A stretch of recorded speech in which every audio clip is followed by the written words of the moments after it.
বাংলাদেশের স্বাধীনতার প্রায় ৫৫ বছর পর প্রথমবারের মতো প্রবাসী কার্ড চালুর উদ্যোগ নিয়েছে সরকার।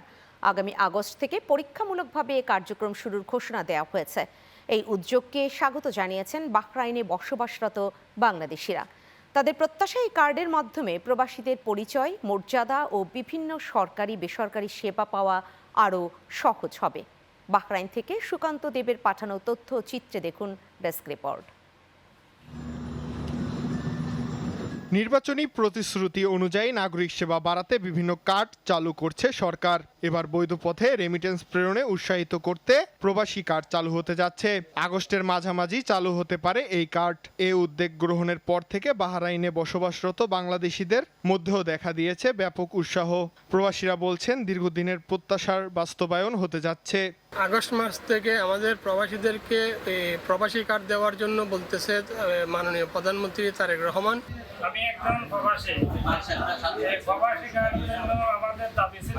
বাহরাইনের বিভিন্ন পেশায় কর্মরত বাংলাদেশিদের মতে, প্রবাসী কার্ড চালু হলে পরিচয় নিশ্চিত করার পাশাপাশি ব্যাংকিং সেবা, আন্তর্জাতিক লেনদেন এবং সরকারি বিভিন্ন সুবিধা গ্রহণ আরও সহজ হবে।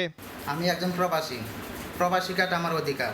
দীর্ঘ 12 বছর ধরে বাহরাইন অবস্থিত করেছি। আমি চাই বাহরাইনে প্রথম প্রবাসী কার্ড দূতাবাসের মাধ্যমে চালু করা হোক। আমাদের প্রবাসীর জন্য যে সরকার যে একটা উদ্যোগ নিয়েছে প্রবাসী কার্ড, এটার জন্য আন্তরিকভাবে ধন্যবাদ জানাচ্ছি জনাব তারেক রহমানকে। সরকারি পরিকল্পনা অনুযায়ী প্রথম পর্যায়ে চালু হবে প্রবাসী ডেবিট কার্ড। এর মাধ্যমে ডুয়েল কারেন্সি সুবিধা, আন্তর্জাতিক পেমেন্ট, ব্যাংকিং সেবা, বিমানবন্দরের লাউঞ্জ সুবিধা সহ বিভিন্ন আর্থিক ও কল্যাণমূলক সেবা পাওয়ার সুযোগ থাকবে। প্রবাসী কার্ড একটা সমউপযোগী উদ্যোগ। এতে প্রবাসীদের নানা সেবা সহজ হবে। আমি একজন প্রবাসী কার্ড আমার একটি নাগরিক অধিকার। আমি প্রধানমন্ত্রী তারেক রহমানকে অসংখ্য ধন্যবাদ জানাই আমাদেরকে এই সুযোগটি করে দেওয়ার জন্য।